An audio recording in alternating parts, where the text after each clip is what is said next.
She was my taste were not bad. So really proud of myself. I haven't used it. What the fuck?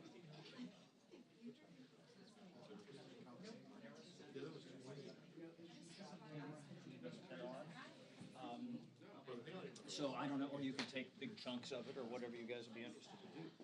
I said,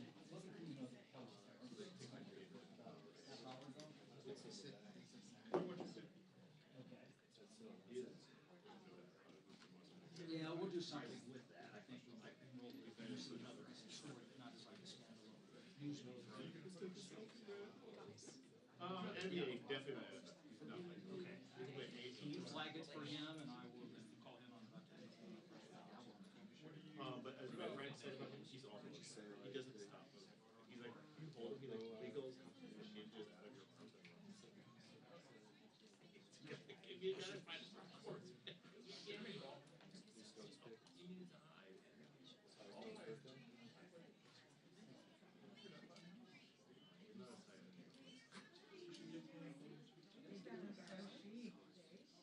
But he's only one. He's a giant. Do you think LeBron's that? Look at how big this kid is. He's 13 months old. He's gonna be dunking the two like a fucking 4-year-old. His sweatshirt he's wearing is from 40. He's bigger than that. He can sit in a regular chair and still be fine. You can put him how this happened. Like, I don't understand. Like, so, is your wife fast? No. I mean, I guess he's just tapping some deep, like, Viking tissue. Like, half of his words are. So it's not like he speaks. I love to have, like, talk about the weather. I can't talk about politics. Your wife? That was her first one. So she speaks, the thing is, it's going to be my mother-in-law speaks English. So it's not specific words, but he knows moon in English. So sun says the 40 word. Daddy, that's what he's called. Other words. So you, your mother, her husband,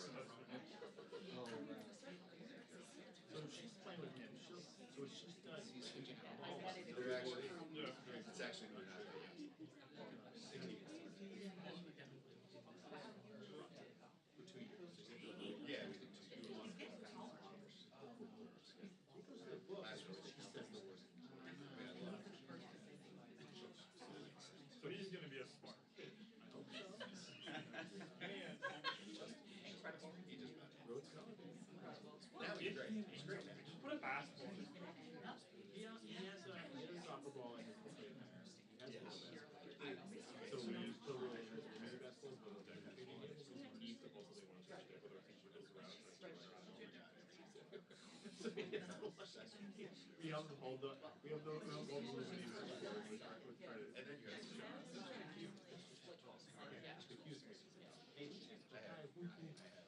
It's confusing. Five different statements of musical consequences. Yeah. And what about the video? Because that becomes now. I have 4 documents. Who assesses? They shot it like this. And there were 2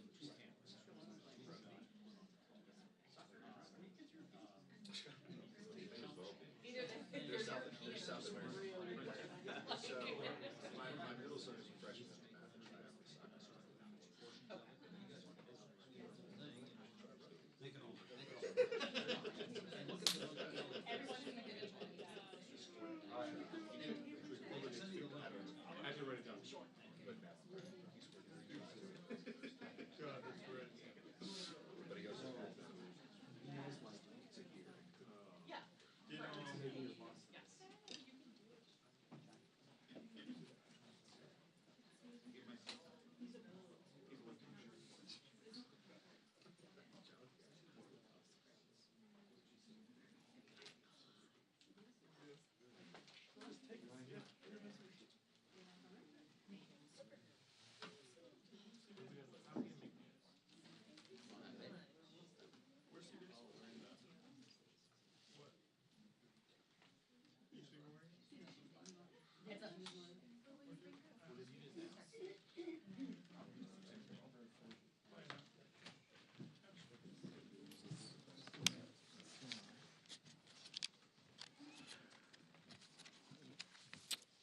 Yes. Good morning, everybody. Welcome to day 16 of the Democrat shutdown. The Schumer shutdown is very real and very painful for real Americans. We're going to share a little bit about that situation with you this morning, and then get an update on one specific segment regarding Homeland Security and what that's doing for the security of our country. If you're keeping count, 9 times the Senate Democrats have voted to keep the government closed. All the House Democrats except one voted September 19th to shut it down. So this is 10 total times now that Democrats in Congress have voted to close the government.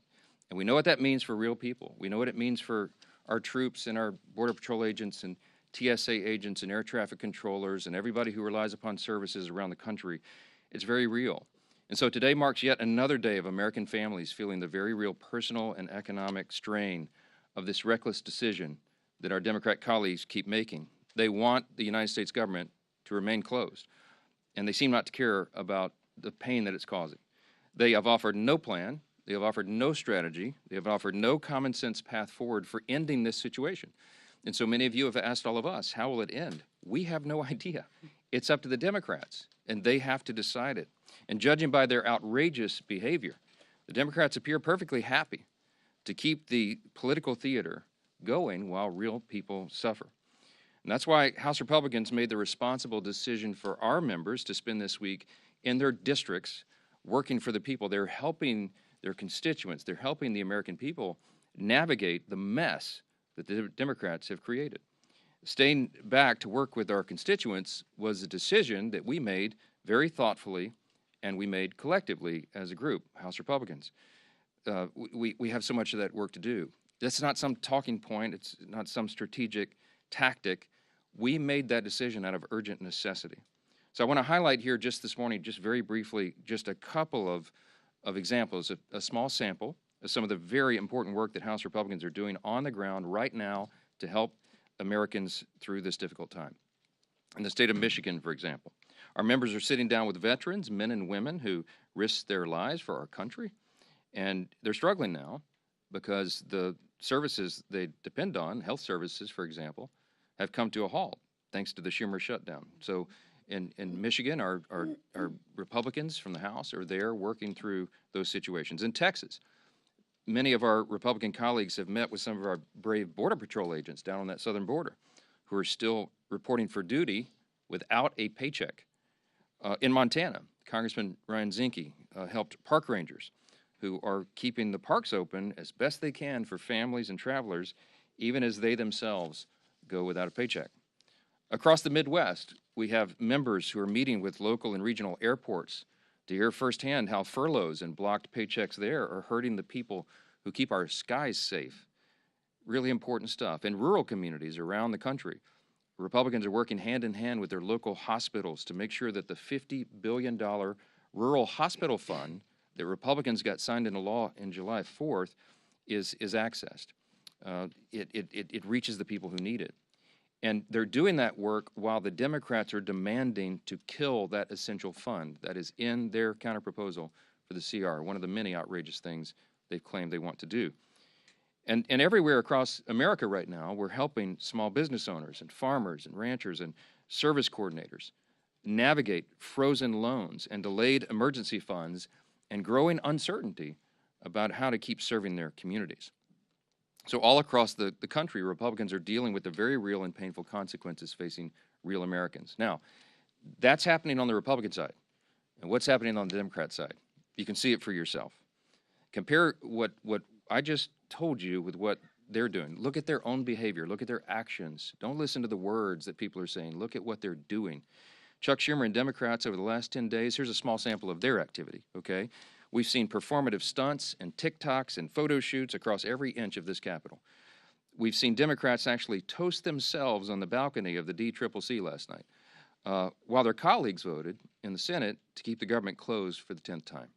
We've seen not one but two failed publicity stunts right outside my own office, the latest of which ended in a congresswoman storming the entrance and berating a Capitol police officer who, by the way, is protecting her without pay.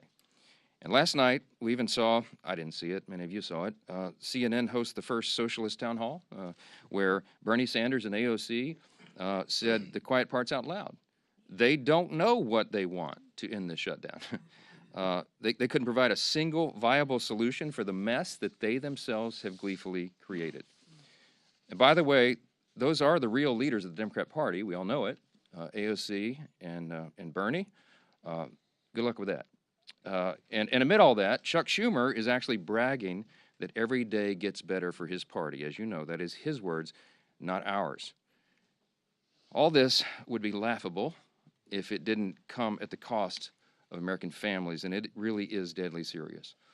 If it were up to Republicans alone, we would not be in this mess. We'd be up here negotiating and debating openly and transparently on the issues impacting Americans' lives. But as I've said repeatedly, Democrats slammed the brakes on legislative business when they decided to shut down the government for their partisan political purposes. The progress we made on appropriations and the conversations that were underway on the COVID-era Obamacare subsidies and all those issues, all that sits at a standstill until Democrats reopen the government. As soon as 5 Senate Democrats come to their senses and break ranks and turn the lights back on, House Republicans are anxious to get back to legislative session and to pick up our unfinished business. We have a lot yet to do.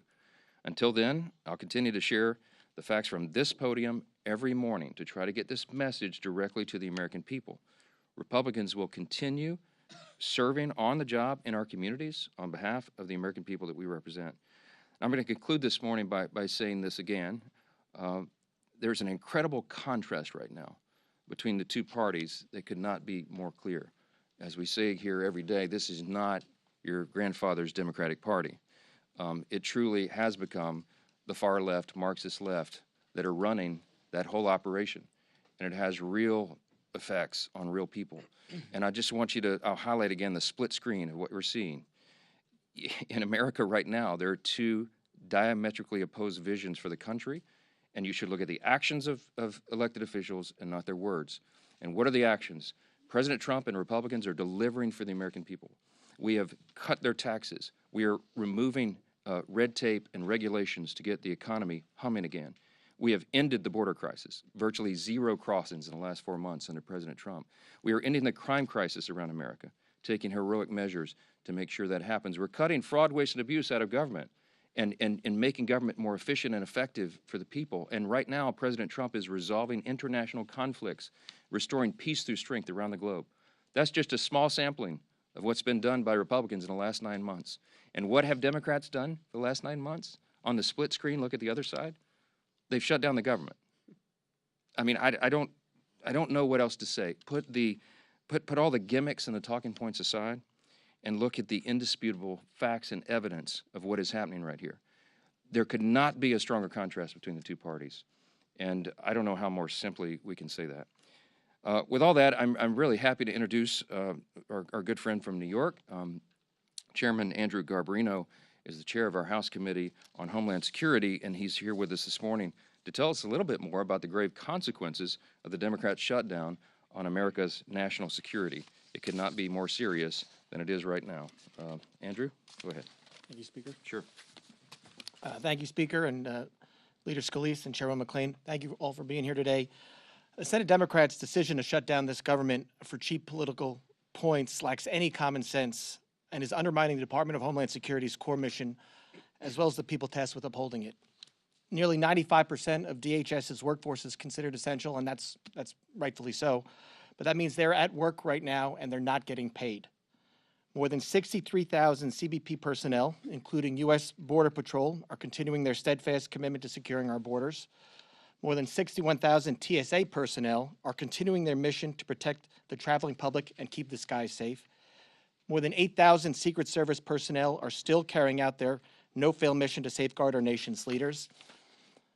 More than 49,000 U.S. Coast Guard personnel are serving to protect our maritime borders.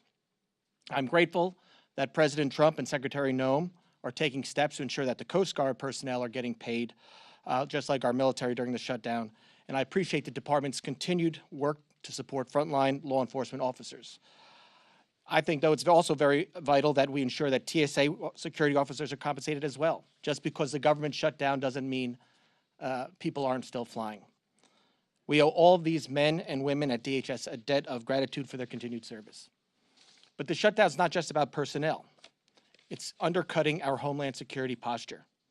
A lapse in government funding prevents DHS from moving forward with critical new investments that enable us to stay ahead of rapidly evolving threats. New contracts are put on hold, and proactive engagements with security partners are postponed. Shutdowns also disrupt the disbursement of vital grants from the Homeland Security Department to our state and local law enforcement partners. This undermines preparedness efforts and makes our communities less safe. Voting against the CR also, the Democrats have allowed crucial DHS authorities to expire. One of those is the Cybersecurity Information Sharing Act of 2015. Without that, 90% of our critical infrastructure is owned by private companies. They can't communicate with us right now. They can't tell us when there's a cyber attack because this lapsed. Every second we go without the ability for them to share that information makes us less safe.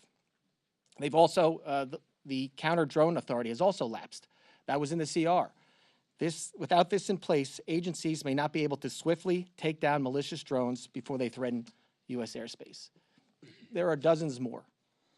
In short, this shutdown is making our country less safe. And I implore Senate Democrats to do the right thing and reopen the government now. With that, I would like to bring up Leader Scalise. Thank you. Well, you just heard a very stark, grim reality from Chairman Garbarino of what Chuck Schumer's shutdown is doing to our nation's ability to protect the homeland. The Department of Homeland Security is one of the most critical in terms of our ability to keep Americans safe here at home. And they're doing incredible work. And, you know, fortunately, like Chairman Garbarino said, 95% of the employees are deemed essential, but they're on the job not getting paid. But beyond that, he also pointed out grants are not going out. The sharing of information on things like cybersecurity is not happening. These are real devastating consequences of Chuck Schumer's shutdown. And nobody on the Democrat side can still articulate the reason why they're doing it beyond the obvious. And the obvious reason is Chuck Schumer being scared for his political future. Scared from who? From AOC. And last night, as the speaker mentioned, we saw two of the Democrat Party leaders, Bernie Sanders and AOC, at a forum, town hall, whatever you want to call it, on CNN.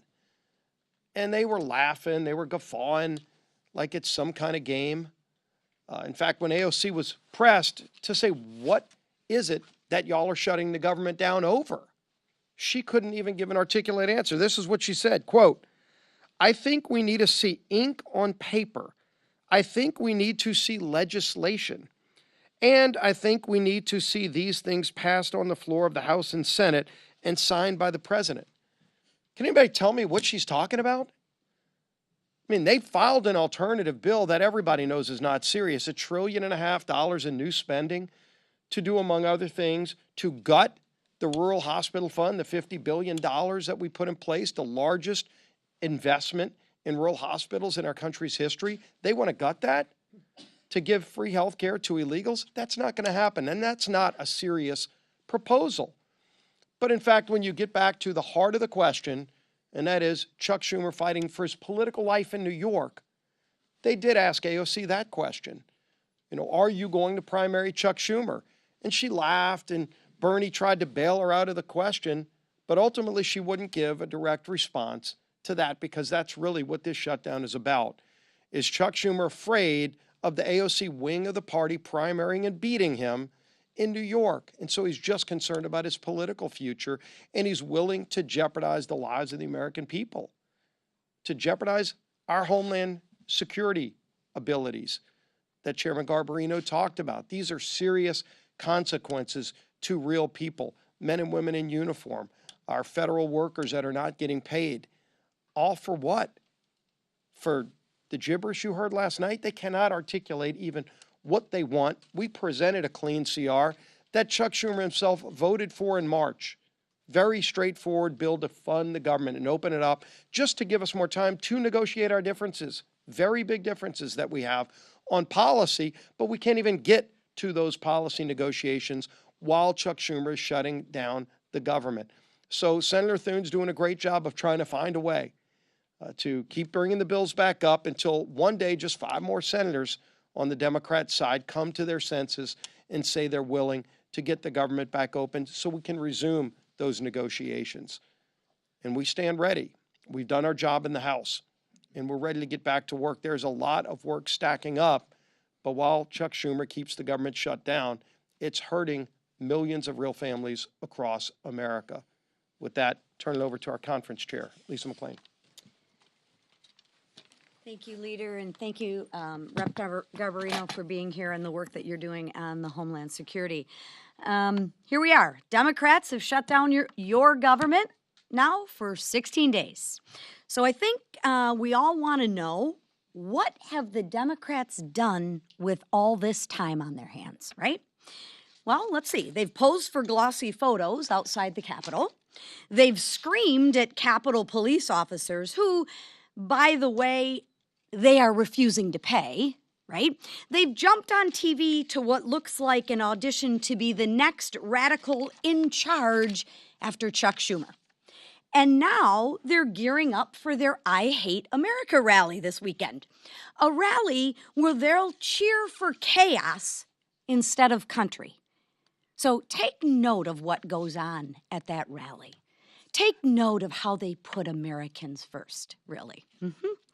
Now, let's contrast that with Republicans who are doing what we always do, and that is actually working for the American people. And let me give you some examples, and I know our speaker talked about this, but I think this bears repeating again. Pat Fallon, who was in Texas hosting a town hall. Congressman LaLota connected with more than 8,000 of his constituents in New York doing a teletown hall. Congressman Collins held mobile office hours in Georgia. Congressman Walberg in my home state of Michigan brought veterans together in Michigan to tackle problems right now with the VA. Congressman Zinke actually rolled up his sleeves, I mean literally rolled up his sleeves in Montana to help Yellowstone National Park to clean it up. That's the difference.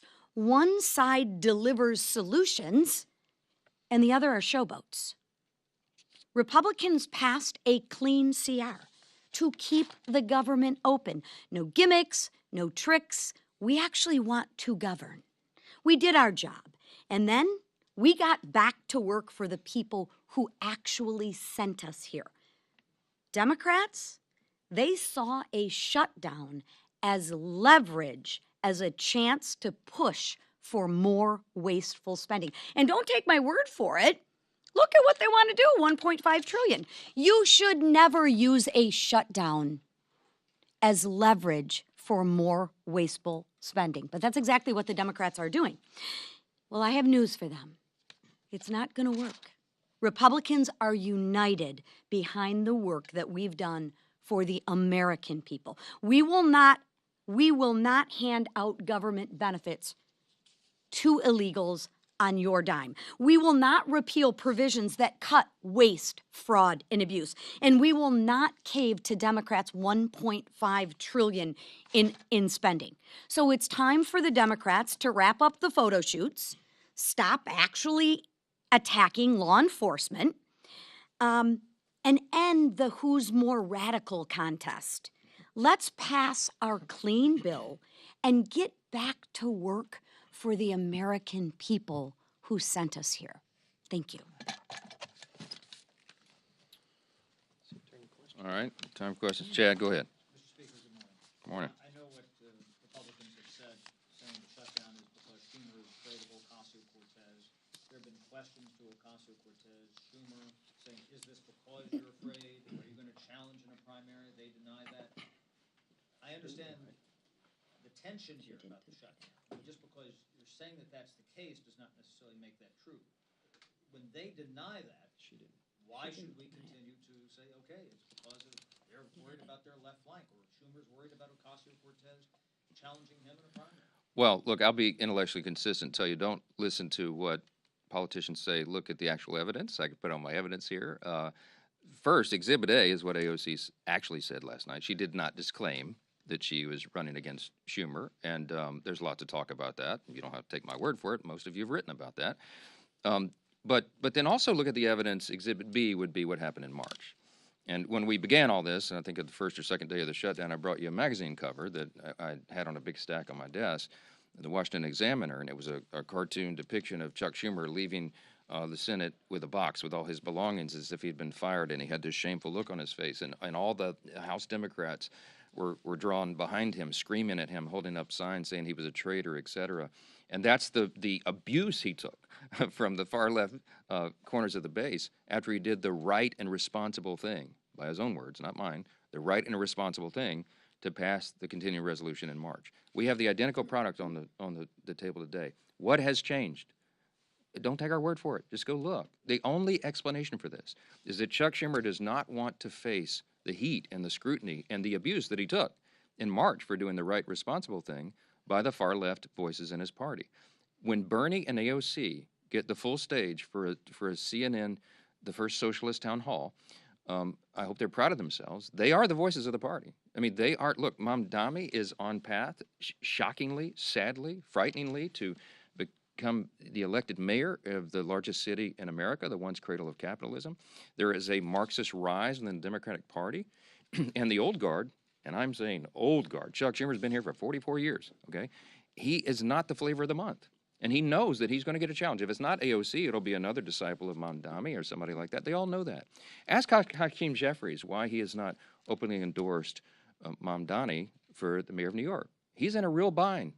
Because Hakeem Jeffries, while he's a far-left progressive politician, he's not a communist.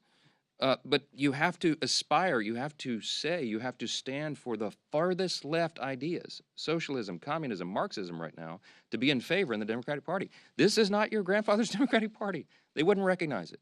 And that's the dynamic that Chuck Schumer is dealing with, and that's why he's drawn the line right here. He had to show a fight, and everybody knows it. It is plainly on display. Yes. News broke this week of the racist Hitler-loving group chat among young Republicans, including Vermont State Senator, and then an American flag with a swastika was found in a Republican congressman's office this week. Are you worried about that extremist pro-Hitler sentiment among the party's young Republicans? No. Look, obviously, we roundly condemn any of that nonsense. And the Young Republican or the organization, whoever that, I don't know who any of these people are, I never heard of them. Somebody posted a photo of me standing next to these guys. We're in tuxedos. Obviously, I think it was at the inauguration, and people were just coming up and asking for selfies with 1,000 of them. I don't know. I never heard of that person in my life. But whoever these young people are, and whatever they're saying, if it's true, we obviously condemn that. And the organizations involved are dealing with that. That's my understanding. With regard to the swastika thing, this happened last night. A Republican congressman, allegedly one of his staffers had something in the background or something in a Zoom. That's what I heard this morning. He says that that's not his, and there's a proper investigation ongoing, and the congressman did exactly what he should have done, and that is report it. It's under investigation, and I can't comment on it any further until that's done, but I will say, obviously, that is not the principles of the Republican Party. We stand for the founding principles of America. You want me to articulate them for you right now? Individual freedom, limited government, the rule of law, peace through strength, fiscal responsibility, free markets, human dignity, the things that lead to human flourishing. We have stood against that. We fought the Nazis. We defended that evil ideology. We roundly condemn it, and anybody in any party who espouses it, we're opposing that. I don't know how else more simply to say that. Yes, sir. Back on the shutdown, Leader Thune has offered Democrats a vote by the end of the year on Obamacare subsidies. Would you be willing to make the same commitment to sort of ease the shutdown? Let me tell you what happened yesterday, because I met with Leader Thune, and he offered to Chuck Schumer a vote on Obamacare subsidies, and Schumer said no. that happened. Asked Leader Thune about it, because they wanted a guaranteed outcome. Here's why we can't do that. Let me say this very clearly and for everyone again. Okay, the Obamacare subsidy issue is not the issue of today. It is in a subsidy that expires December 31. We were always planning to continue the debate and discussion about that issue in October and November. Ironically, Democrats are taking the time off the clock for us to do that. It's a very complicated, complex matter. There are no income caps on that. By the way, did you know if you're a hardworking taxpayer, middle-class earner, and your family's struggling to put food on the table, did you know that you are subsidizing wealthy people's health care with that subsidy? You probably didn't. Premiums have risen by some estimates 60% since Obamacare was enacted into law in 2010. There's no way to repeal and replace it because it's too deeply ingrained right now. We have to improve it. Republicans are the ones with the ideas to increase access to care, the quality of care, and bring down the cost. Not the Democrats. They're the ones that gave us this problem, and they're the ones that have made it so expensive. Now, we have 535 members between the House and Senate. There's a lot of people in this deliberative body here. That's a very complicated issue. It's not something that 4 people can go into a back room and guarantee an outcome on. It can't be done. It was not possible to be part of the CR, and it is not feasible. It's not appropriate to be on the CR. We require the member-driven consensus process here, and that's what's necessary. So it's not possible for Leader Thune to guarantee to Chuck Schumer some outcome on that because we haven't finished those deliberations. I mean, that's just as simple as it is, and all of you report on the Hill all the time. You know how the process works. So when Leader Thune offered Schumer a vote on the ACA, on the subsidy, without guaranteeing an outcome, Schumer said, nope, no thanks, we'll keep it closed. Because, by the way, remember, every day of the shutdown gets better for us, as Chuck Schumer said, okay? It's not getting better for the American people. Will you not commit to holding a vote on ACA subsidies? No, I didn't say that. I did not say that, Reed. I said none of us can guarantee an outcome on that. I have said consistently all along, this is part of the deliberative process. We're going to debate and discuss that. And there are debates and discussions going on our side of the aisle and on theirs, but to get everybody together and build that consensus is not possible until we get the government operating again and we stop holding, I get very upset about that. We stop holding the American people hostage for these ridiculous political games. People see what's going on here. We should not have Border Patrol agents not paid right now because Chuck Schumer wants to pay political games to cover his tail. I don't know how much more simply to say that, and every single one of you know that's exactly what's going on. I don't like being Mad Mike. I want to be Happy Mike. I want to be the happy warrior, but I am so upset about this. God bless America. We're done. Thanks.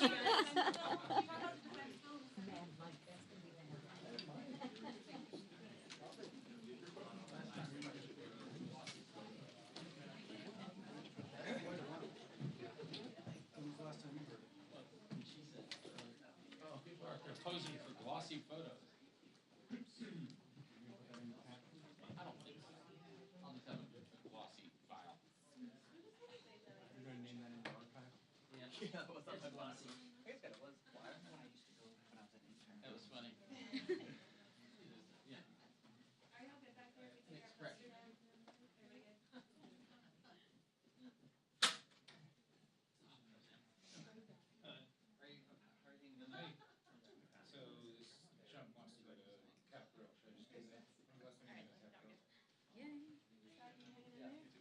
Still getting sharp.